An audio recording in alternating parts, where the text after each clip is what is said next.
अस्सलाम वालेकुम dear friends, welcome to my YouTube channel. Class 8 के जो स्टूडेंट्स 9th स्टैंडर्ड में गए हैं, जिन्होंने एग्जाम दिया है, उसके लिए बहुत ही कमाल की एक स्ट्रेटजी लेकर आया हूं, जिसमें मैंने बहुत सारे पॉइंट्स डिस्कस किए हैं, जिसकी वजह से आप 95% स्कोर कर सकते हो। क्योंकि 9th क्लास सभी लोग आपको रिलेटिव्स, माँ बाप, पेरेंट्स सब बोलते हैं कि ये हार्ड होती है, लेकिन हार्ड भी होती है, लेकिन अगर इन पॉइंट्स को आप फॉलो कर लेते हो तो आपको 9th क्लास स्टैंडर्ड जो है वो हार्ड नहीं लगेगी। अगर इस वीडियो को आप स्किप करते हैं तो आप बहुत ही रिग्रेट करने वाले हो फ्यूचर में। चलो इस वीडियो की शुरुआत करता हूँ, बट वीडियो की शुरुआत करने से पहले आपको मुबारकबाद देना चाहता हूँ, क्योंकि आपने एग्जाम्स खत्म किए और आप 9th स्टैंडर्ड में जाने वाले हो। चलो वीडियो की शुरुआत करते हैं बिना टाइम वेस्ट किए।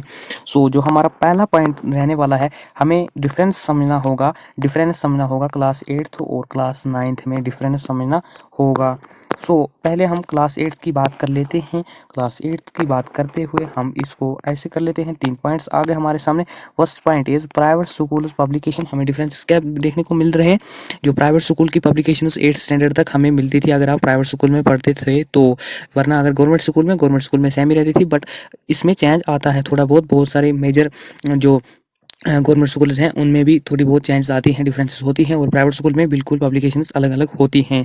और पहला डिफरेंस हमने ये देख लिया। और सेकंड जो है हम देखने वाले हैं, क्लास 8th में आपको फेल नहीं किया जाता। राइट, आपने सही सुना, क्लास 8th में आपको कोई भी फेल नहीं करता, बट ऐसा 9th में नहीं होता। हम वो आगे पॉइंट्स डिफाइन करेंगे, सिर्फ डिफरेंस समझा रहा हूँ मैं आपको। और थर्ड थिंग इज़ रटना। हमें क्लास 8th में रटना सिखाते हैं। 8th तक हमें क्या करते हैं, हमारे जो टीचर्स होते हैं या मैम होती हैं, वो हमें क्वेश्चंस देती हैं, हम उनको कॉपी में राइट डाउन करते हैं और उसके आंसर्स याद करते हैं, और एग्जाम में जाकर सेम कॉपी पेस्ट कर देते हैं और हमें मार्क्स मिल जाते हैं। अब देखने वाले हैं क्लास 9th की डिफरेंसेस। अब जो पहली जो डिफरेंस आपको देखने को मिलेगी, that is NCERT। Yes, NCERT जो है national curriculum of educational research training, इसकी फुल फॉर्म है। NCERT क्या है? NCERT वो बुक्स हैं जो एक बुक्स हैं जिनमें आपको बहुत कुछ सीखने को मिलता है। जो कॉम्प्लेक्स बुक्स होती हैं उनमें लैंग्वेज थोड़ी टफ होती है, बट आपको 9th स्टैंडर्ड में NCERTs मिलना शुरू हो जाएंगी और आगे जारी रहती हैं, ये 8th तक नहीं थी। और जो हमें सेकंड देखने को मिल रहा है, दैट इज सिलेबस सेम हो जाता है सबका। यस, जो हमें 8th तक देखने को मिल रहा था कि हमें सिलेबस अलग अलग था हर स्कूल में, बट 9th में अगर दिल्ली के बच्चा और श्रीनगर में जो बच्चा पढ़ रहा है उसका सिलेबस सेम होगा 9th स्टैंडर्ड में। उसके एग्जाम्स अलग हो सकते हैं बट उसका सिलेबस सेम होगा। और चलते हैं अगले पॉइंट पे, that is reference books. What are reference books, क्या होती हैं इसको मैं समझा देता हूँ। रेफरेंस बुक्स वो बुक्स होती हैं जिनमें NCERTs की लैंग्वेज थोड़ा कम्प्लेक्स होती है, कुछ बच्चे होते हैं उनको समझ नहीं आता, वो फिर रेफरेंस बुक्स यूज़ करते हैं। रेफरेंस बुक्स में थोड़ा आसान तरीके में और डीप में समझाया गया होता है, बट NCERTs जो है NCERTs ही से वो रेफरेंस बुक बनी होती हैं।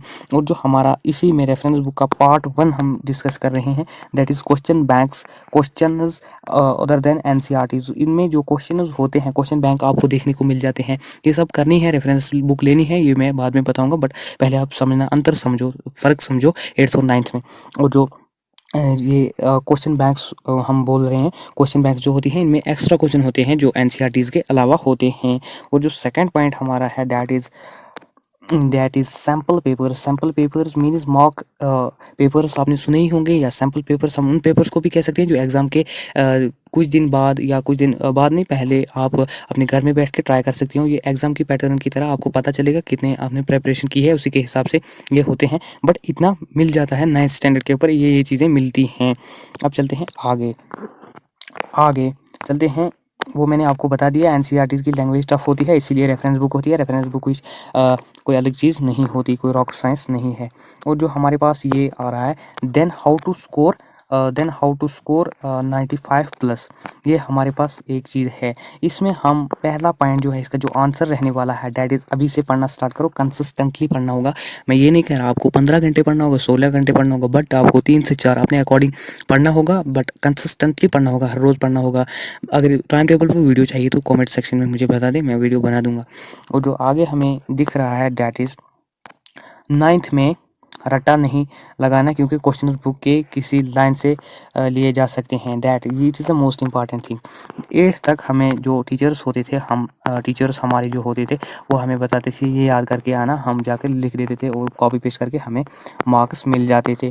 बट नाइन्थ में क्या होता है, नाइन्थ में थोड़ी चीज़ें कॉम्प्लेक्स होने लगती हैं, क्योंकि आपने फॉर एग्जांपल कोई चैप्टर पढ़ा पहला मैटर मैटर में से कोई भी लाइन, बुक की जो लाइन होगी उसमें से क्वेश्चन पूछे जा सकते हैं। क्वेश्चन ऑब्जेक्टिव हो सकता है, कुछ भी हो सकता है, बट बुक में क्वेश्चन पूछे जाएंगे। और आगे जो हमारा है डैट इज़ अब कैसे पढ़ें। अब बात आती है, हमने इतना डिस्कस कर लिया क्या क्या चीज़ें होती हैं नाइन्थ में और एट्थ में, क्या फ़र्क है हमने वो देख ली, और कैसे पढ़ना है अब वो उसकी ओर जाते हैं। फर्स्ट थिंग इज़ कि one short lectures from YouTube, ये यूट्यूब लिखा है, short form Y T use की है। यूट्यूब से आपको वन शॉट लेक्चर देखनी है, आपको सीधे यूट्यूब पे जाना है। फॉर एग्जांपल मैटर, आपको ऐसे लिखना है यूट्यूब पर जाकर, matter class ninth, matter one shot class ninth, ऐसे लिखकर सर्च कर देना है। आपको पहला जो वीडियो आएगा उसको देख लेना है। सभी यूट्यूब के क्रिएटर्स जो हैं, टीचर्स अच्छे हैं, आप जाकर वहाँ से देख सकते हैं, बहुत एकदम पढ़ाते हैं अच्छा। उसके बाद हमें क्या करना है, एनसीईआरटी पढ़ना। उसके बाद हमें एनसीईआरटीज़ की एक ओवरव्यू पता चल गया कि मैटर में फॉर एग्जांपल जो हमने लिया था उसमें क्या क्या है चैप्टर की, ऊपर ऊपर से चीज़ें पता चल गई। उसके बाद हम एनसीईआरटीज़ पढ़ना शुरू कर देंगे। जो ही एनसीईआरटीज़ पढ़ी, हमें क्या करना है, इंपॉर्टेंट तो कुछ ना कुछ लगता होगा, उसको मार्क करना है या हाईलाइट कर देना है, या उसके पेंसिल के साथ ऐसे नीचे से लाइन खींच देनी है जो आपको इंपॉर्टेंट लग रहा हो।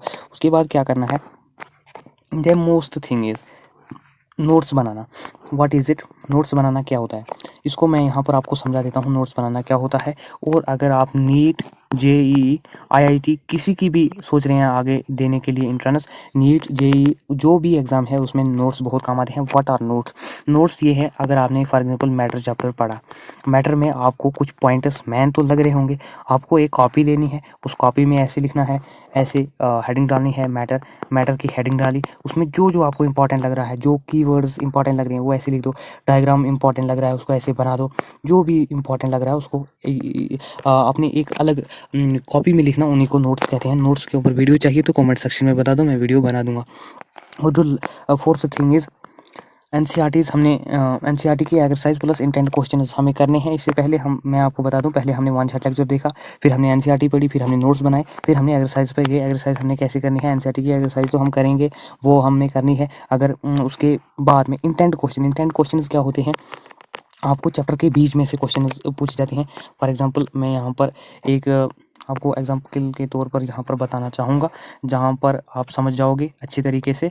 यहाँ पर क्या होता है कि यहाँ पर एक ऐसे बुक दी गई होती है, बुक में आपको क्या दिखाया गया होता है, यहाँ पर चैप्टर होता है, चैप्टर के यहाँ पर भी चैप्टर क्वेश्चन है, बीच में कुछ क्वेश्चन दिए गए होते हैं, ऐसे ऐसे ऐसे क्वेश्चन दिए गए होते हैं, ऐसे क्वेश्चन चैप्टर के बीच में, चैप्टर के लास्ट में तो दिए होते हैं, बट चैप्टर के बीच में दिए गए होते हैं, उनको आपको सॉल्व करना है। अगर नहीं आए तो क्या करना है, आपको सीधे गूगल पर डायरेक्ट जाना है और गूगल से देख लेना है, बट पहले ट्राई करना है खुद से। अब हम बात करते हैं ब्लेंडर्स। नाइन्थ स्टैंडर्ड में कौन कौन से ब्लेंडर्स आप फेस करते हो। लोगों ने बहुत ही हलचल मचा रखा है कि नाइन्थ हार्ड होने वाली है, वो होता है, ये होता है। इसमें पहला जो पॉइंट होता है, आपको अगर कोई कामयाबी हासिल करनी है तो आपको बाप समझना नहीं है। अपने आपको बात समझने लगते हैं लोग, क्योंकि उन्होंने एट्थ स्टैंडर्ड में, एट्थ तक उन्होंने बहुत तगड़ी मेहनत करके अपने लिए रैंक हासिल की होती है अपने स्कूल में, वो वैसे ही नाइन्थ को ले लेते हैं। अब नाइन्थ के मार्क्स ना भी आए उतना मैटर नहीं, नाइन्थ के मार्क्स ना भी आए उतना मैटर नहीं, बट नाइन्थ जो एक क्लास है जिसमें हमारे बेस क्लियर होते हैं। बेस, अगर आप आईआईटी करने की सोच रहे हैं, नीट करने की सोच रहे हैं, बेस यहीं से होता है। अगर ये बेस, अगर नाइन्थ स्टैंडर्ड आपको नहीं अच्छे से पढ़ी तो आपका मसला गया। फिर वो सेकंड है, और running for reference book. Reference book के लिए बहुत सारी हमें नहीं खरीदनी है, जब हम एनसीईआरटी खुद से कर लेंगे, उसको लाइन बाय लाइन पढ़ लेंगे, उसके बाद आप रेफरेंस यूज़ कर सकते हैं, जैसे आर डी शर्मा, कोई भी एबीसी, ऑल इन वन, कोई भी यूज़ कर सकते हैं। बट पहले एनसीईआरटी क्यों, एनसीईआरटी से ही ये रेफरेंस बुक निकली हैं। और रेफरेंस बुक में कुछ नहीं होता, बट थोड़ा डिटेल होता है, उसी में हम बोलते हैं। Thank you for watching this video. अगर आपको वीडियो अच्छी लगी तो मुझे कमेंट सेक्शन में ज़रूर बताना, और अगर नई कोई टॉपिक चाहिए आपको तो मैं उसके लिए वीडियो बना दूंगा, आप मुझे कमेंट सेक्शन में ज़रूर बताइए। Thank you for watching this video.